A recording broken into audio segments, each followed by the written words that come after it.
So what's wrong with you? They told me no. Good. What? Hey, this is Michelle Spivey, your practical priestess of wisdom, and I want to welcome you to today's podcast of Wisdom Smack. Mwah! Join me on the flip as we got something really good today, y'all. Let's get into how to get a PhD in no. I'll see you on the flip.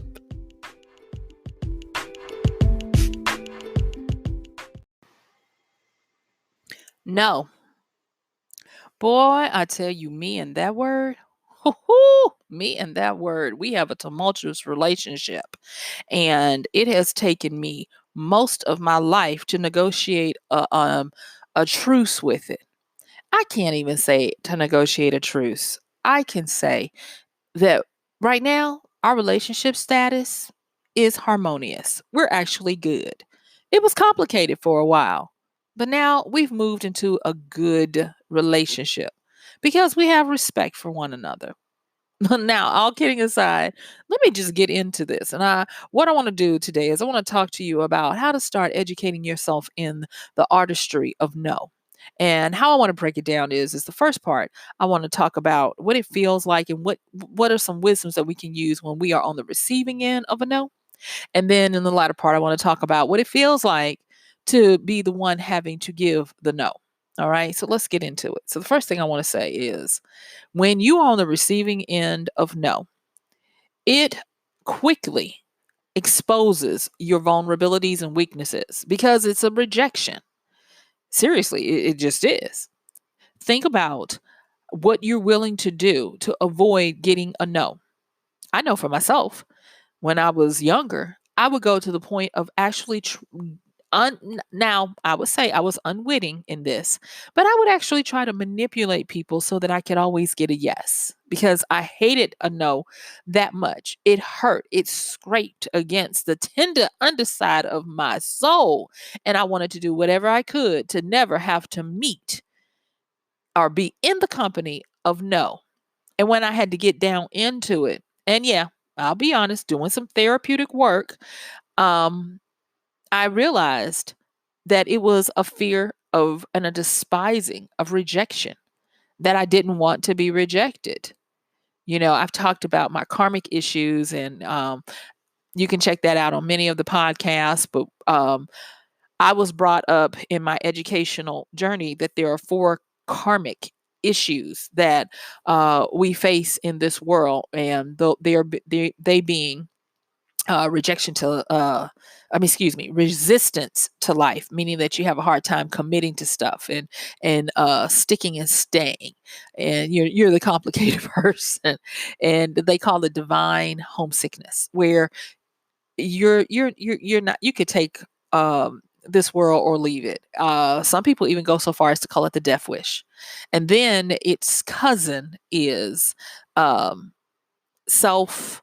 Um, Not self, excuse me, you guys, unworthiness, where it's called a divine exile, where you not second guess, you try to be perfect so that you can appeal to whomever it is that you need to, that you're worthy, you belong, and that you should be accepted. And that's why I call it divine homesickness, because you feel like I must have done something wrong to be in this predicament. But you have to be careful with it because it is the home of perfectionism, procrastination, hypercriticalness, and a never-ending journey or quest to feel whole or completely accepted. And those first two, resistance to life and unworthiness, those are the issues that I have to be aware of. And so with me, with a no, it, oh my gosh, it sparks those issues for me, because as a resistance to life issue, I'm like, no, okay, fine, I'm gone. And I go away. But I had to learn that that's not what no necessarily means. But then with the worthiness issues, no, okay, well, let me try harder. So how do you see how cuckoo that can be? I'm trying harder, but I'm going away. And so I'm over here trying harder, And it makes no sense whatsoever. And so just even learning that about my journey helped me a lot. And I know that might sound like weird to you guys, but bear with me. It'll make sense in a minute. The other two karmic questions and things that we deal with, and some people will even call these karmic debt, would be victimhood. This is, we used to have a fancy word for it called codependency, where people have these weird relationships with each other, where there's a sense of entitlement, whether it's to people or a society or whatever. And so the victimhood people feel like no one else has it as hard as they do, and thus they feel entitled to what's theirs, what's yours, or they feel entitled to a lot of second chances, because for them the world is adversarial. Instead of them having a relationship with the world, they feel like the world is a villain to them and that it's picking on them.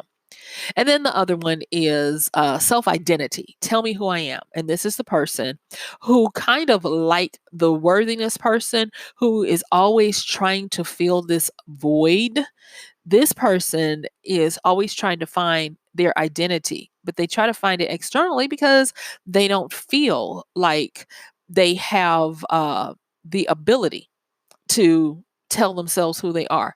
So they are known for giving their power away. Some people have derogatory terms for people who have this issue. They call them sheep, followers, sycophantic fans, the mindless, the drones, NPCs. If you're a gamer, the non player characters, and a host of other things. They get a bad rap. But these are the four karmic issues that, when you're dealing with the powerful energy behind a no, will tend to flare up. I tell you these four so that maybe when this happens to you unexpected, unawares, and you get a no, you can run through these and figure out which one is this flaring for me. And now that you know better, do better. So now that we got that out the way, let's get back to this rejection and how to handle it. And so, say for instance, you get a no and you did everything you could to make sure it was a yes. Instead of feeling it as a complete rejection, take a look on the other side, especially if it is person to person. Folks don't realize that it takes an effort in the other person to tell you no. Um, People don't realize that sometimes just by asking someone, you put them in a bad position. I have had an experience where I had to tell someone, why would you put me in this position to have to tell you no? But I'm going to have to tell you no. And I mourned it because I knew that that person energetically was not ready to receive a no from me in that regard. But yet and still I had to be true. Now this is of course after I had grown and learned at the seat and the feet of my mother and my grandmother, by the way, who were very good. And they had PhDs in no. Oh yes, they did. But just even getting to that point where I was able to say it, I still didn't feel good about it. And the person never even realized that I wasn't some automaton just saying no. And that gets me back to flipping back on the other side of when you receive it. Realize that if it's a person or even an organization, a lot of times it has people behind it, and they go through an emotional toll of having to tell you no as well. They feel it, but yet and still it is something that has to happen. And in my immature state of trying to always avoid no, trying to manipulate the situation, people, and stack the deck in my favor because I was so afraid of the boogeyman of no, I left out that part. And thus, I became a little manipulative, immature little witch. You know, it was not a good thing. And you guys, that's one of the things about when we have our talks. I don't want to paint this like I'm trying to teach you anything. No, I'm hopefully sharing with you the real of this ain't easy, and this is real, and this is every day, and life is messy.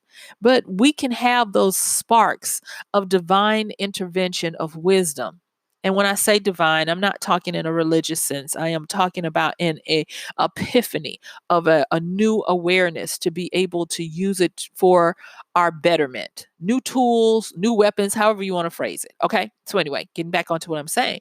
Being that manipulative, immature girl, I didn't realize sometimes I was putting people in a bad situation to have to tell me no, to know that I was not mature enough to handle it. And to possibly even know that if they told me no, I was going to go and do my abandonment kind of thing and run away because of my resistance to life issues before I knew what was happening, you know?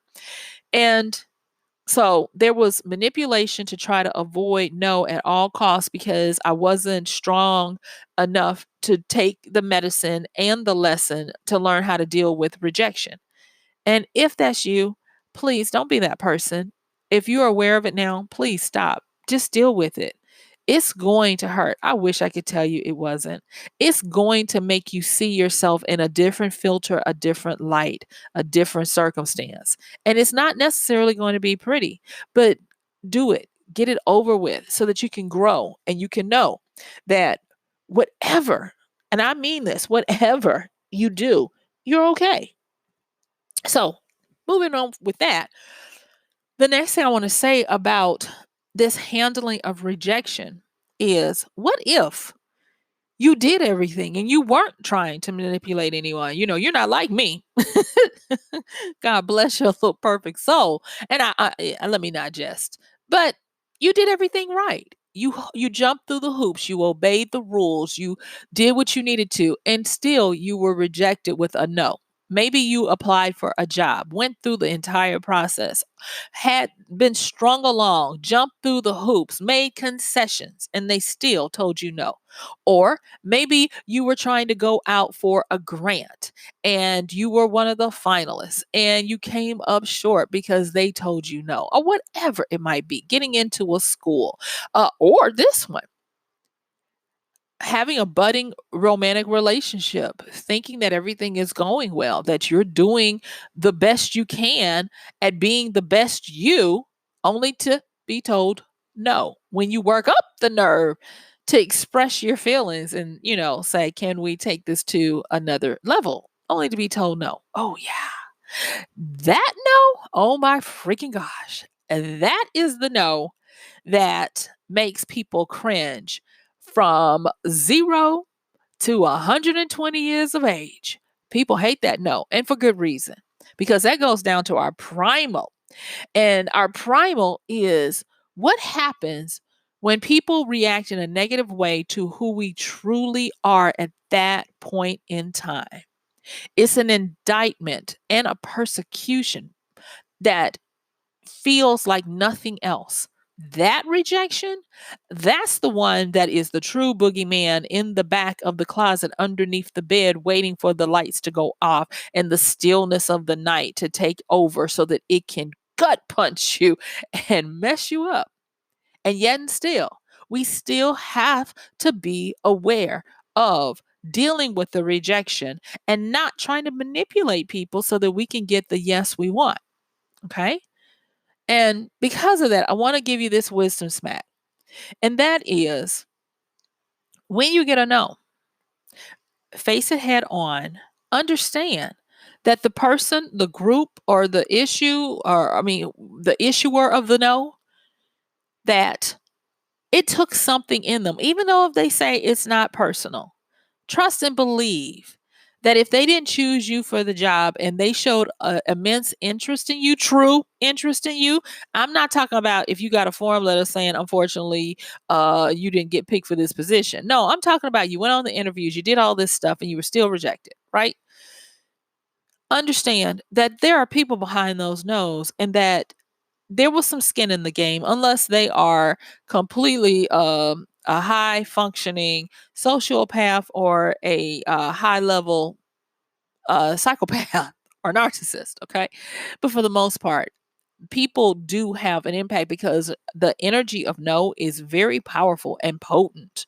A little goes a long way. Yes. And that's why we have to become cognizant and put in a real effort to learn how to dance with no. Okay. So, this is another thing I want to say about this before we move on to the other side of it, and that is qualify a no.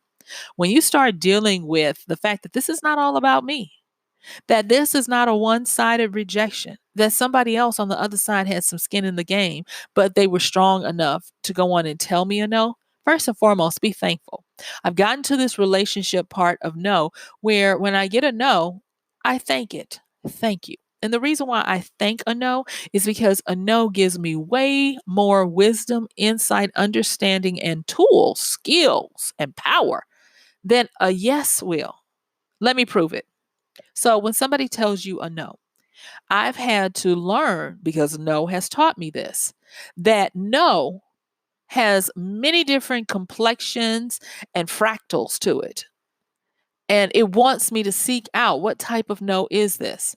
I used to think that every no was a solid end of the line, you shall not go any further, stop here kind of situation when it is not. Most of the time, it is not. You can have no's that mean no, not now, or no for this particular instance. Like, have you ever had it where you were told no and it was just happening to be the wrong day, wrong person? Or this is one of my favorite ones, and I embraced this a long time ago, and it's one of my mantras. And that is no, next. Oh, I love that. And I want everybody to experience that type of no. Because when you get a no means next, that brings so much clarity to you. When I'm working with clients and we're trying to settle on what they want, whether it be what they want in a existential manner of life or what they want in their business, in their publishing, in their writing of fiction, in their therapeutic models, the first thing we do is instead of writing down what we want, we discuss what we don't want because that energy is so powerful in ways of helping us get clarity that you can pop those off. And because you're able to start knowing and whittling down what you don't want, guess what starts to happen? What you really do want starts to emerge from whittling away what you don't. In my view, I call it the Michelangelo David situation where the stone that everybody rejected, well, it wasn't a stone, well, it was granite, a big piece of beautiful granite, but it wasn't useful for the average person. And David took that big piece of beautiful rock, stone, whatever you want to call it, and he allowed the rock to tell him millions of no's. Every time he chipped away at something, that was a no because the no's were covering up or pointing the way. I don't want to say covering up. The no's were pointing the way and releasing the rock to turn into the famous statue of David. And that's what happens when you start to understand the power of receiving a no can be one of the greatest gifts. And then this no, I really love, and it is the no of protection. You guys, if you don't remember anything else, remember the no of next, meaning clarity, and the no of protection. There have been many times I wanted something, I went after it with all I had, only to be turned down, and it made no sense. And then, in hindsight, it protected me. Yes, there have been a few no's that protected me from death. Yes. So, be careful of how you treat a no because a no could very well save your mortal life or your cosmic life, however you want to look at it. Sometimes getting a no from a person in a place in a time is the best thing that can happen for you because maybe you aren't the person that you need to be in a relationship with that person. Maybe you're sophomoric and surface in how you evaluate relationships and you and that person would do mutual harm to each other if you were to move forward in a relationship. So qualify those no's. Once you get through with the sting of rejection, and no, it's not all about me. They had some skin in the game, and it probably, caused them pause as well. Start qualifying what kind of no this is. You see, this is how you start getting an education in no and then a PhD in it. And so, what I want to do next is I want to talk about the flip side of when you have to say a no. And what I want to do is on that flip side, because now that we've talked about what it means and what it can do, I'm hoping that you can see the power of how you need to embrace being able to tell someone else no for the betterment of both of you. But I want to spend some time before we get out of here to talk about the power of being able to tell yourself no and enforce that. Yeah, you might not have seen this one coming, but this one needs time for it to marinate, percolate, and get real good and seasoned and deep down. Telling and enforcing no on yourself takes a lot of character.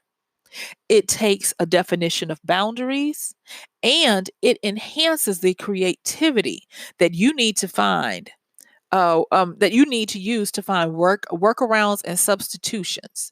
So, say for instance, let's take something like, no, I will not have sugar, or no, I will have only this amount of sugar, and it can only come from these sources. Now, this is me talking to myself, but I'm just being real with you guys. Being able to tell myself no and then enforce it is something. When I started actually paying attention to the relationship I had with no, of telling myself no, I started to get even more nuances about the application and the use of no. Yeah, it's levels to this thing. And first and foremost, I learned that there is an intentional self and an actual self. You meet both of them at various times of the day, depending on your circadian rhythms. My intentional self likes to blossom about 3 or 4 hours before I go to bed. Oh, yes. That's where I want to get prepared for my next day. When I'm in my shower, I'm thinking of all the wonderful things I'm going to do that I haven't managed to be able to do yet. But still, I trick myself by saying, oh, yeah, I'm going to just do it. And my intentional self has all this stuff packed into a day because my intentional self is overly optimistic. Yes. And my intentional self is like, we're going to rule the world. Yes, indeed. In the morning, we're going to rule the world. And sometimes my intentional self manages to wake up with me. Not most of the time, but sometimes. Oh, yes. And you know how I know it? Because my intentional self will get me up. I'll be doing stuff and I'll whatever. And then my actual self wakes up and says, wait a minute now. I don't know who you think you are, but let me tell you what you're not finna do. You're not finna come in here and disrupt what we've got going on. And I am powerful, so much so that your actual self has got the power of biology on its side, where homeostasis kicks in and you get back into your regular habits. And before you know it, you are back to doing or not doing the stuff that you know you need to do. And that was something that I had to start tricking myself by. And I mean, it's semantics, but hey, it works for me. So things that I have to do, I change the word to I get to do them. And things that I know must be done, instead of saying I need to do this, I say I am doing this, or I've done this. I have to use those little NLP tricks on myself to be able to obey my nose. Isn't it funny when you think about it, when you stop and ponder that if you tell yourself yes, oh my gosh, there's really no resistance. Yes, I want that cake. Yes, I want to sleep in another hour. Yes, I don't want to go and do this thing that I said I would do. Yes, you can have another day to lounge. Yes, you can put it off to tomorrow. You see how there's just so much. It's like it's all set up for you to get through your yeses. But yeses are addictive like sugar. It's those no's that come in and help you to know when you need to instill a boundary, when you need to build up or repair your character. Because one of the most pitiful things in the world is to develop a habit of lying to yourself. Self delusion is insidious, it's sneaky, covert.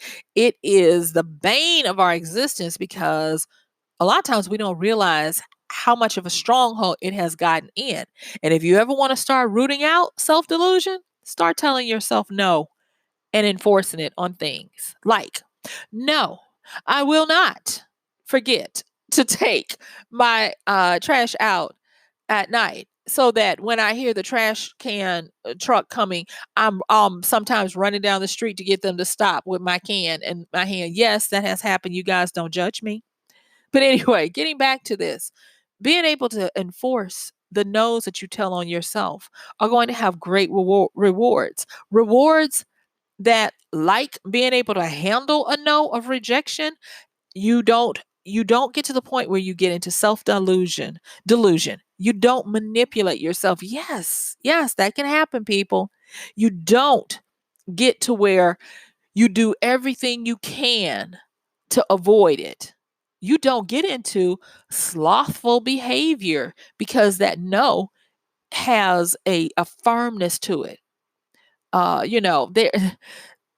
There there's this ancient text that talks about, let your no be your no and your yes be your yes.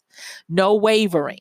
And it is, I believe, it is because each one of these have energy behind them. And we have an opportunity to strengthen and purify that energy, or we have an opportunity to dilute and muddle that energy so that either everything within us obeys the yeses and the nos, or they start, your body and your mind, your soul and your spirit treat your yeses and your nos like just loose or weak suggestions. And so these are some of the things that when you really start getting into the power of no, a discipline of no. And I am not talking about telling people no just because you can. No, I am talking about using no, like my mother. I thought when I was a kid that she was just a no machine, and that's the only thing she could say. Little did I know that she was using no a, a, a way of power, understanding, and deep truth. Because what she understood was that she was responsible for shaping our minds and shaping who we were to be as adults. There are things that my mother told me no to when I was 6, 7, 8, 9 that I still remember and thank her for to this day. Because in hindsight, knowing how much my mother loved us, I knew that it possibly, yeah, I'm just going to say it, it hurt her to tell us no, but she was strong enough to do that. And my mother used to say things like, and she was always telling, she would say things like, I love you, but let me help you with something. And this is my mother. She was like, I'm your mother, not your friend. I don't and what she would say is I don't ever want to confuse that with you or with me. I would rather you hate me and I keep you alive, healthy, and sane than you love me and I let you just go to the wolves. And I remember my mother saying that. And the reason why I remember it is because there are certain things that even now, as I said before, I can go back and I can pull things from my mother and her mother, my grandmother, of how strong they were in understanding the need for a high level understanding and awareness of the power of no, and how never to shriek away from it. It is one of the most powerful things you can do to embrace the ministry, if I can say that word, of no, whether you're receiving it, telling it to others, or God knows it's powerful. If you can enforce it, tell it to yourself, and enforce it to shape yourself into the person. No is one of the fastest pathways to internal awareness, to being able to focus. People ask me, how do I concentrate? How do I do this stuff? I tell myself no a lot. And I love it because I understand which no I'm saying. So there are times when I tell myself no and it's a no, not yet. Or I tell myself no, it's a no next. Wait on the next one or go after the next one. And then, of course, it might be a no of protection. And I'm very grateful for those. And so, as I am, yes, looking at my time just dwindling, I challenge you. And I challenge you to start working on an education in no. And if you can, get it up to a PhD level where you give a professor a run for their money in how well you operate in no and how well you understand no and how well, hopefully, you're able to help other people with their no's. So, guess what? Yeah, my time is up. I sure do thank you for yours. This has been Michelle Spiva with another podcast of Wisdom Smack. I am your practical priestess of wisdom. And guess what? I'm going to see you tomorrow. Bye.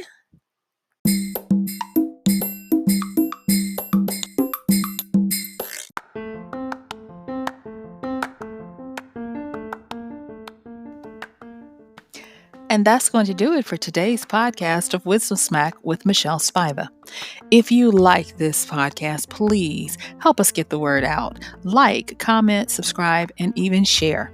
And if you really like it, please help us continue to get the word out by considering using this show's link for Amazon. So when you want to go to Amazon and you do all of your general shopping, please use michellespiva.com/AMZ.